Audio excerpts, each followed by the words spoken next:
This episode is brought to you by LinkedIn. Psst, healthcare pros, word's out, and it's too good to keep quiet. Look, LinkedIn is revolutionizing job hunting, making it possible to search by specialty, shift preference, and salary. Endless scrolling is out. Whether it's a mental health therapist or dental hygienist, finding the perfect role is faster and easier than ever. Head to linkedin.com/healthcare and start your search today.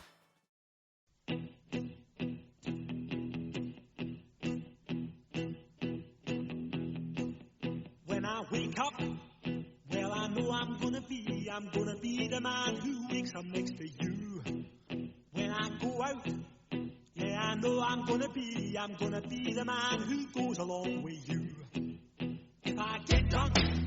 Welcome back to the Sooner Nation podcast. Man, what a great weekend it was for Oklahoma football. The Sooners went into one of the most intimidating, hostile environments in all of college football, Neyland Stadium at night. Oklahoma walks out with a 33-27 win over the Tennessee Volunteers. Not pretty, not smooth, not perfect, but absolutely defining. And what I want to do here with this episode of the Sooner Nation podcast, I want to focus on one theme here in the opening segment, and that is this. Defense wins big games, because in Knoxville and all of the noise, literally with the season hanging in the balance, defense carried Oklahoma.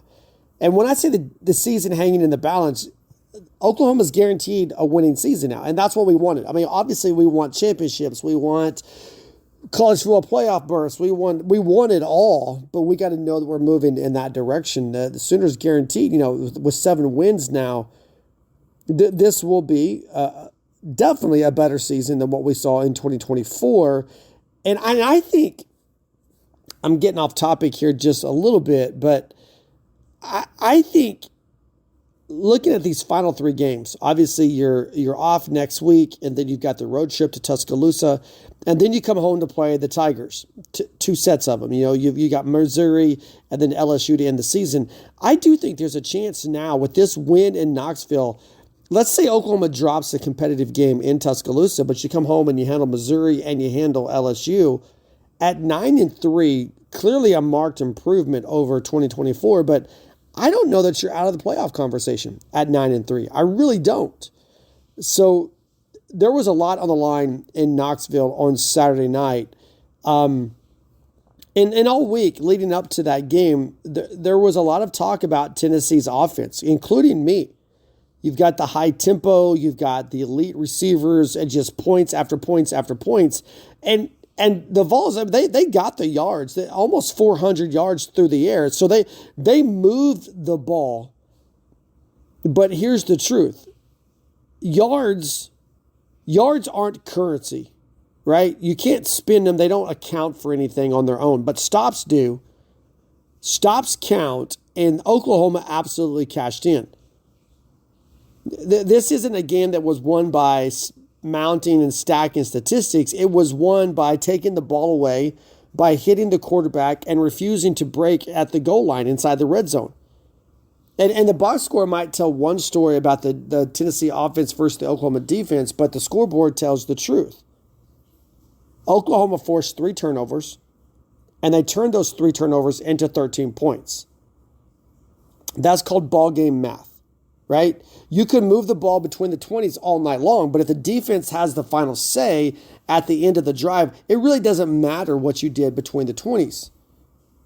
So let's walk through the impact here. You've got the forced fumble, the scoop and score from R. Mason Thomas, 71 yards. Not just the biggest play of the night for Oklahoma's defense, I think definitely the biggest play of R. Mason Thomas's career. And it's a career that's been pretty spectacular. You've got the interception in the red zone by Peyton Bowen. You've got the late interception that set up a field goal. Each takeaway that Oklahoma had changed momentum. It changed field position. It changed the energy inside that stadium. And Josh Heupel even admitted after the game, and he straight up said, we gave them 16 points in the first half. But stop thinking that that's luck. Understand that is preparation. That's discipline. That's the type of physicality that we've seen Oklahoma's defense bring week in and week out this season. And what they did is they made the quarterback uncomfortable, right? That's kind of like the next pillar. You got pillar one holding up this game was the turnovers. The next pillar was the pressure. Joey Aguilar came in, pretty confident, and to his credit, he should have been confident, and to his credit, he fought against Oklahoma's defense all night. But you could see it as the pressure kept coming. He kind of sped up his routine a little bit. You saw him force throws. Both of those interceptions. I mean, you're glad to see Oklahoma get interceptions, but they were bad throws. They were forced throws. His mechanics got rushed, and Oklahoma was able to capitalize on it. You got 4 sacks on the night. You got multiple hurries. You got disguised coverages. Classic Brent Venables football. And after the game, Aguilar said, hey, they like to go after the quarterback. And you know what? They did. Over and over. And this just wasn't about getting to him physically. It was about affecting his decision making. And that's how you win in this conference. You got to make the quarterback's clock go into panic mode. And Oklahoma did an exceptional job at that all night long. And Brent Venables made a statement after the game, like, the pile consistently went our direction. I think more he was talking about offensive mentality there when he said that, but also it works for the defensive side of the ball as well, because think about the sack, the strip sack, the R. Mason Thomas fumble recovery. That's moving the pile. It was moving it backwards. And there's this culture that we've talked about so many times, the identity that we've talked about so many times. But what you're seeing, both offensive side of the ball and defensive side of the ball, you're seeing the buy-in. And I know we're talking more defense here on this first segment, but let me just say, when we're talking about the pile moving in Oklahoma's direction, 3rd game in a row, you've got a 100-yard rusher for the Sooners. We'll get to that here in a little bit. But when you're on the road, particularly in the SEC, particularly at night, momentum matters, effort matters, tackling matters, and those are the hidden yards that add up. And Tennessee was advertised in terms of explosiveness. They had multiple explosive plays. But when you talk about the imposing team, the team that imposed their identity into this game, to the very fiber of what this game was, that's Oklahoma. Watch the replay. Watch it again. In the 4th quarter, who looked fresh? In the 4th quarter, who delivered the contact? In the 4th quarter, who had the juice? It was Oklahoma. That's strength and conditioning. That's depth. That's trusting and buying in to the system. So now that the Sooners are sitting at 7-2, let's look at the big picture here, right? It was Oklahoma's first true SEC street fight win on the road. And I even said on our social media page on Facebook, is this the biggest win of Brent Venables' tenure at Oklahoma? And I know you got the Texas win from 2023. That was huge. You've got Alabama last season in Norman. But to think about going into Knoxville, 100,000 seat stadium at night against a top 25 opponent, top 15 opponent, that's huge. And I saw a stat afterwards, first time since 2019, the Sooners have beat an AP-ranked top 25 team on the road. So I think this absolutely qualifies as the best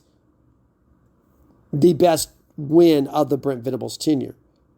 And Oklahoma was the team that punched first. Oklahoma is the team that looked at the crowd that was roaring, and they just absorbed it. Yeah, they made mistakes. That John Mateer zone, that RPO that John Mateer threw the interception on in the 4th quarter, terrible mistake. Worst mistake of the night, in my opinion. But yet they still found a way to win. And championship teams aren't built in blowouts. They're built on nights like this. You take a shot, you wobble, but you don't go down. That's big-time football. And that's why this was a big-time football win, to the point we're talking about it being the best win of the Brent Venables tenure. And when you look back, go back to July, go back to August, going into this season, the narrative was, can Oklahoma hold up physically in this conference? And Saturday gave us an answer, not just yes, but emphatically yes. The Sooners didn't just survive Tennessee, they imposed will at the line of scrimmage on both sides of the ball, I might add. They dictated pressure, they brought in packages that were confusing, and they created chaos.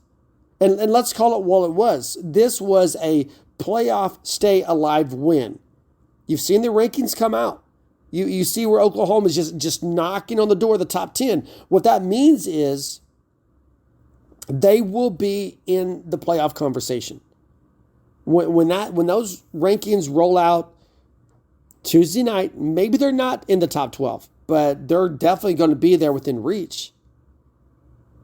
And had Oklahoma lost this game in Knoxville, the road would have been really, really slim. Instead, now they're going to walk into a bye week with momentum, with confidence, and there's that identity that we've been talking about. And they've got 2 weeks to get ready for Alabama. I mean, this is, if you want to talk about preparation for Alabama, this game right here, this was a blueprint for what they need to do in Tuscaloosa. But when we talk about college football as a whole, offense gets the highlight clips. The quarterback gets the headlines. Receivers get all the social media love. But the teams that win titles, they play defense with an attitude. And on Saturday night in Knoxville, Oklahoma didn't just play defense. They won this game with defense. They won this game with toughness. They won this game with disruption. They won with conviction in who they are becoming. And think about this. When you talk about the full buy-in and you talk about the depth, our Mason Thomas had the play of the night, but then he was done. Did come back in the game, and this defense continued to dominate. Championship football is built. It's built on nights just like this. This is a Sooner Nation podcast. We got more to come. Hey there, it's Dr. Sanjay Gupta with some exciting news to share. CNN is now streaming. That means you can read, watch, and stream everything in one subscription. You can watch news live 24/7. You can also explore catch-up videos and explainer videos. And you can also watch a library of CNN's originals, including my latest documentary, It Doesn't Have to Hurt. Just go to cnn.com/all-access. All right, so for segment number 2, I want to talk about one of the most overlooked, underappreciated, yet absolutely critical parts of Oklahoma's win Saturday night at Tennessee. Let's talk about special teams, and holy cow, let's talk about the legend of Tate Sandell. Now, look, I when you watch a game like that with that atmosphere, Neyland Stadium, blackout uniforms, night energy, playoff stakes, you expect it to come down to quarterbacks, receivers, big defensive moments, and it did. It absolutely did. But you know what else it also came down to? A calm, controlled, absolutely fearless kicker without wearing football pants, I guess. That's a big deal. But Sandell, stepped into the noise and was like, don't worry, guys. I got this. I mean, you could just see it you could see it in his swagger. You could see it in his body language. Like, well, you want me to kick it from 55? How many times would you like it from 55? It's just legit. I got this. Oh, not once? Not twice? How about 4 times? How about I deliver a big kick 4 times? 3 of those 4 were 55, 55, and 51 yards. Those are not just long kicks. Those are statement kicks. And I'm pretty confident in the history of me doing this podcast, going all the way back to way when. I don't know that I've ever did a full segment about a kicker like we're doing right now. But let's talk about how Tate Sandell didn't just kick field goals. He altered this game. It's like, when the offense stalls, who saves you? I mean, it was Tate Sandell. And we all love fireworks, right? We love the tempo. We love the big plays. We love 40-yard bombs. We like it when the quarterback scrambles. We love all that stuff. But sometimes, especially on the road, especially in the SEC, oftentimes, your offense is going to hit a wall. And that's what happened early in this game. The Sooners had, think about this. This is crazy. The Sooners had no third down conversions until late in the first half. I don't think this one is as big of a deal as what some people are making it out to be, but they barely had 100 yards of total offense at halftime. But think about what the defense was doing. You got the R. Mason Thomas 73-yard return. You got the 2 interception returns. They played on a short field. But Tennessee controlled the time of possession early. That's something we talked about on Thursday. Oklahoma needed to be in charge of. And just the noise, that stadium was so loud. And that's where teams break. Typically, that's where coaches would hit the panic button. And that's sometimes where momentum just begins to snowball. But instead of any of that happening, Oklahoma leaned on something that doesn't get enough love, something that doesn't get talked about enough, and that is a kicker with ice in his veins. Good news, Tate Sandell's only a junior. And when things aren't going right, when the offense couldn't sustain drives, Tate Sandell basically saying, just get me to midfield, right? Just get me to the 50. Just get me somewhere close. And that's exactly what he did. That's what Oklahoma did. And this dude delivered. And there's a hidden value, I think, of long field goals. Let's pause for just a second, right? There's a difference between hitting a 32-yarder, which is fine. 32 yards, that's a good distance. But there's a difference between hitting a 32-yarder and lining up from 55 yards out. On the road, conference game, ranked opponent at night. Okay? All of those things matter. When you're kicking away from your home stadium, it's different. Everything is different. The wind conditions is different. The colors are different. All the things that you try to focus on and try not to focus on, it's different. At night, the crowd is electric. In the conference play, top 25 matchup, it is pressure-packed. So that's not just a kick. It is a swing of emotion.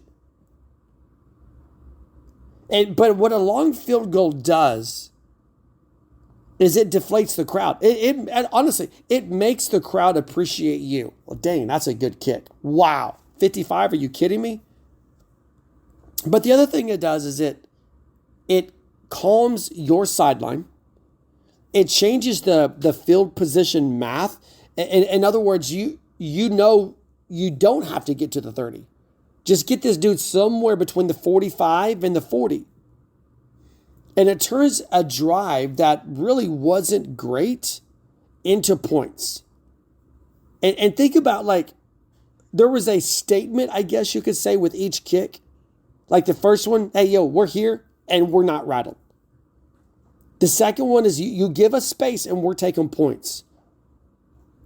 That third one is that this is our momentum. We're living off of this. Each one, you can see the juice rising on the Oklahoma sideline. And then that fourth kick was just hey, we're here. We are finishing this thing. It brings maturity. It brings confidence. It brings a winning edge from a position that's often not talked about. And the truth is, I think the SEC, is kind of a kicker's league, right? There's a famous, saying in football, if your kicker can't win you a game, then your team can't win a championship. Oklahoma definitely has that kicker. But when you talk about this conference, you're talking about a conference where the defenses are really, really good.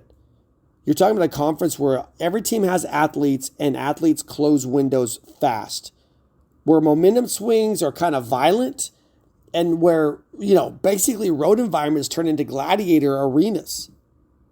Sometimes, many times, you're not getting touchdowns. Sometimes you have to win ugly. And remember what we said Thursday night, that this is the kind of environment where ugly wins it for you. And that's exactly what happens. Sometimes your kicker becomes your biggest offensive weapon. And Saturday night, as we said, was one of those nights. And Oklahoma fans, we all saw something important. That the Sooners can win without the offense playing perfect. They can win without a rhythm. They can win with special teams and defense. That's the type of league you're in now. And Oklahoma has passed that test. And there's a confidence factor that comes with that, right? So let's talk about psychology for just a second. When a coach knows that they've got a guy who can bang it in from 55 yards without blinking, your entire playbook changes, right? You don't force things to happen on fourth down. You don't panic on stalled drives. You don't lose field position, and you don't get desperate. And that message, again, it just becomes to the team, just get us across the 50 and we're fine. That's a weapon. It's not just a physical skill. It is a mental advantage. Think back.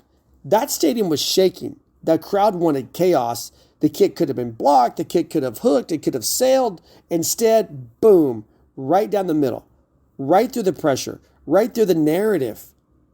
And you can't coach that type of confidence. You can recruit it, and they did a great job of recruiting him out of the portal. You can develop it, or you can pray for it. Regardless, Oklahoma has it. So you know what we like to do on the Sooner Nation podcast? We like to zoom out. So what does this mean? Let's zoom out. Let's talk about what this means going forward. Oklahoma just proved that their defense can win a game. They just proved that their special teams can win a game, that their kicker is elite, that their young offensive line is growing up in real time, and that the quarterback can close out the game on the ground. That's the type of resume you look at going into the postseason. That's that postseason DNA. That's what you want to go with you into Tuscaloosa. That's what you want at home against Missouri, at home against LSU. If you want to stay in the playoff conversation, those are the things that need to happen, and they're absolutely the things that happened in Knoxville. You've got to have more than just offense, and Oklahoma does. Now, next week you've got the bye, and then it's Alabama. But trust me on this, I think you're going to need every point you can get moving forward for these final three games.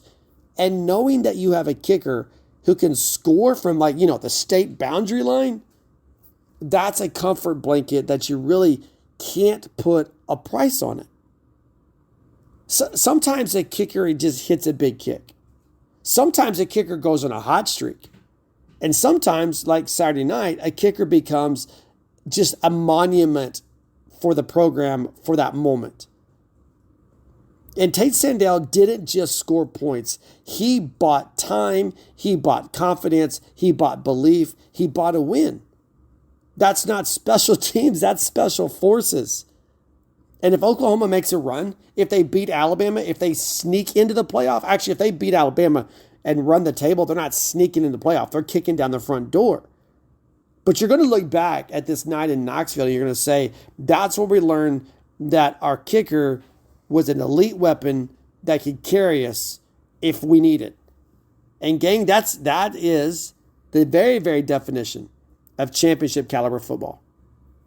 Every successful business evolves. And to keep up, you need a bank relationship that evolves too. When you collaborate with KeyBank, you don't get one-size-fits-all solutions. Our expansive team of experts across industry verticals wouldn't be here if you did. Always ready with bespoke solutions for your biggest challenges and opportunities. We know all businesses are different, and that's why we approach business differently. Reimagine business as usual. KeyBank opens doors. Learn more at key.com/B2B. Introducing Meta Ray-Ban Display, the world's most advanced AI glasses.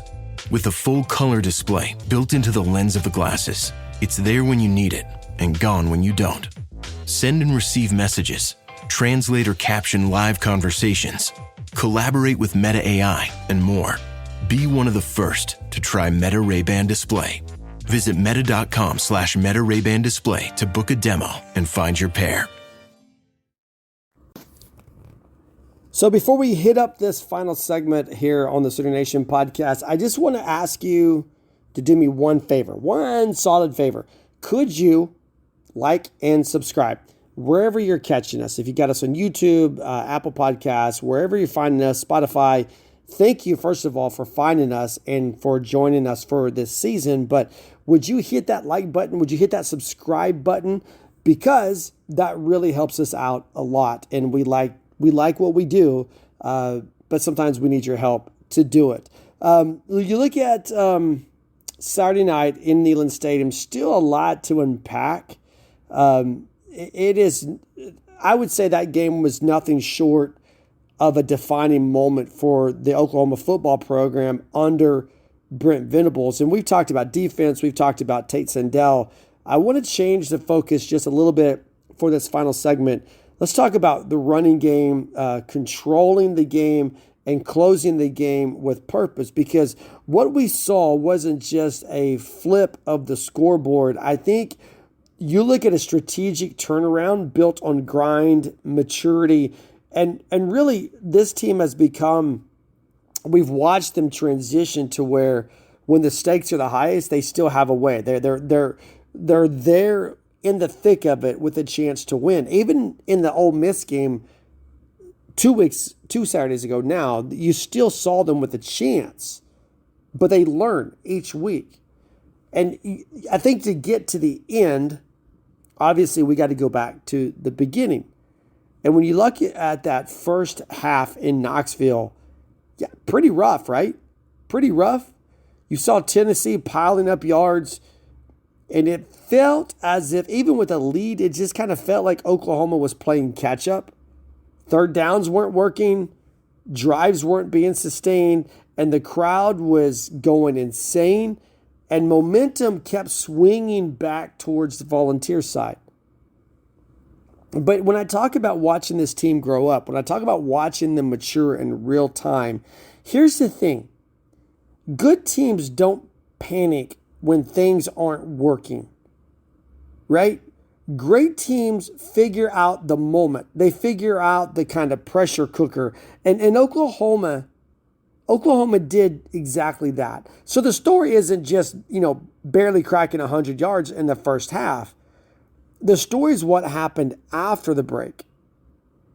Because what Oklahoma did is you run the ball, you run the game. And after intermission, after the break, we saw a different kind of team. We saw them begin to trust the offensive line, to begin to trust the running backs, to begin to trust the system. You got 192 rushing yards at the end of the day for Oklahoma versus just 63 for Tennessee. And that kind of dominance on the ground is where that's what you want. That's what you want in this conference. But just to see it in the SEC for a road team at night, that's rare. And it matters for all of the reasons why we said it should matter on Thursday previewing this game. You got tempo control, right? You got those long drives that keep the crowd quiet and make them anxious. Also, you keep Tennessee's offense off the field. It reduces the chaos. When you run consistently, you shorten the game and you limit those wild swings of emotion and momentum. And it sets up finishers. The ground game frees your quarterback. It keeps the chains moving and it keeps your sideline calm. You can't put a value on that right there.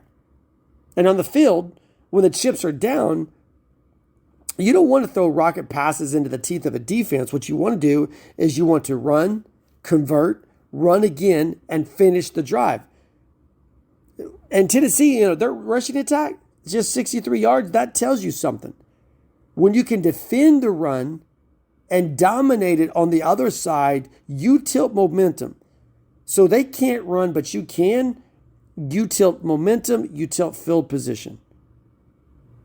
And let's rewind. Let's rewind to just right around that 2-minute mark, Oklahoma made a critical error. Tennessee cuts the lead to 26-24. But Oklahoma gets the onside kick. They sense the momentum in that stadium and begin to build.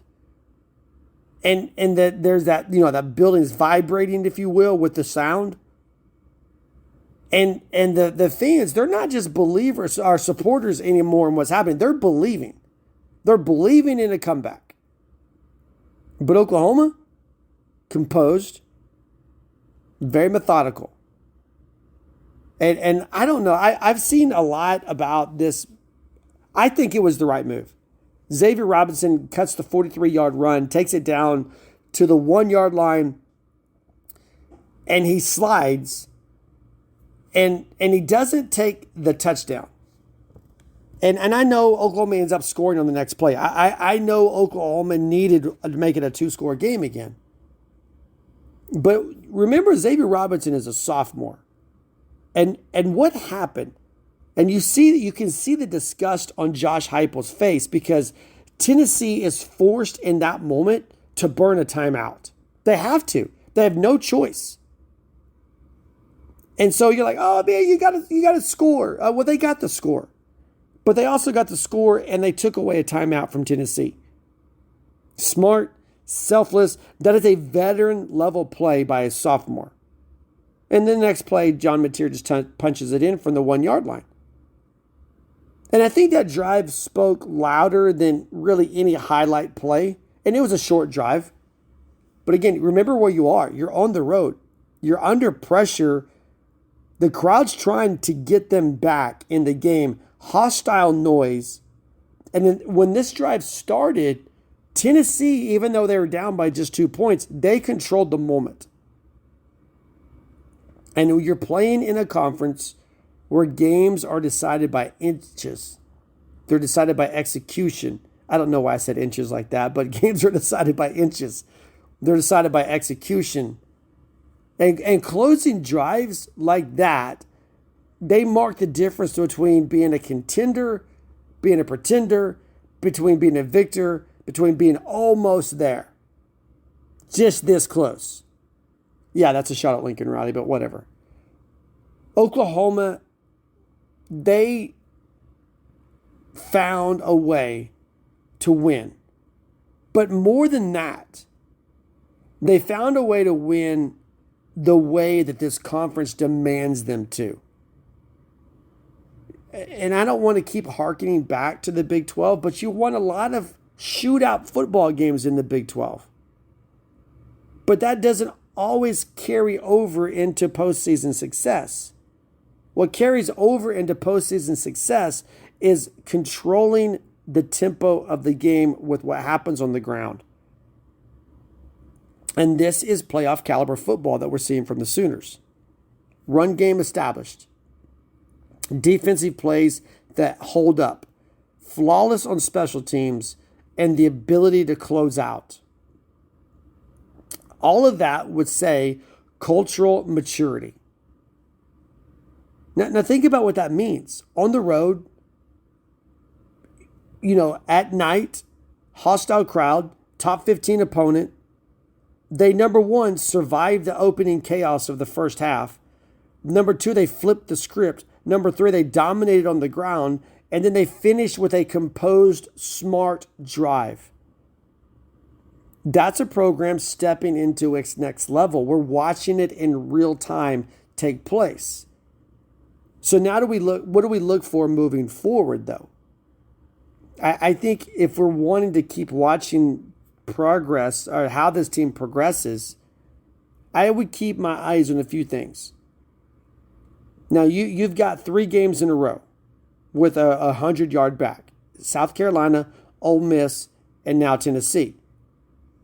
Can Oklahoma keep this running identity alive moving forward with Alabama, Missouri, LSU? It's very important to who they are, to the identity of who they're becoming as a team. Will they trust the early downs to run the ball and set the tone? When they feel pressure late, will they still finish drives rather than settle for field goals? And we learned field goals aren't really that bad, but you know what I'm saying about finishing drives. And can they hold their composure continually when things go wrong again? Because we know it won't always go smoothly. But if you can survive the turbulence, you can win the night. And Oklahoma just proved that they can do that.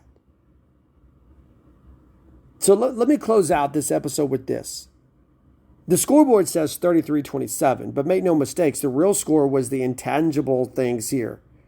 The controlled drives, the late game maturity, the ground dominance, the closing when it mattered, that playoff DNA that we saw from this team on Saturday night in Knoxville. And if you wanted proof that Oklahoma isn't just playing in this conference, but they're ready to battle and fight for it, Saturday gave you that proof. The run game wasn't just a tick in the stat box. The running game was the anchor for what they did in Knoxville. In that closing drive, it wasn't just a smart play call. It was a statement of where this team is, not just physically, but also mentally, and where they are intellectually.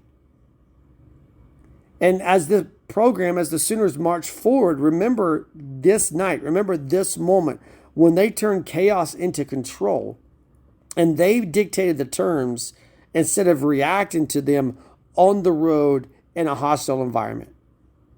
Because that's exactly how winners are made. Thanks for hanging out with us. Hope you have an amazing week wherever it takes you. We'll be back later on. It's a bye week. Maybe this is a good time to start talking this week about some Oklahoma City Thunder basketball. I don't know. We may or may not bring that in to our midweek podcast. But wherever the week takes you, make the most of it. Enjoy it. Boomer Sooners.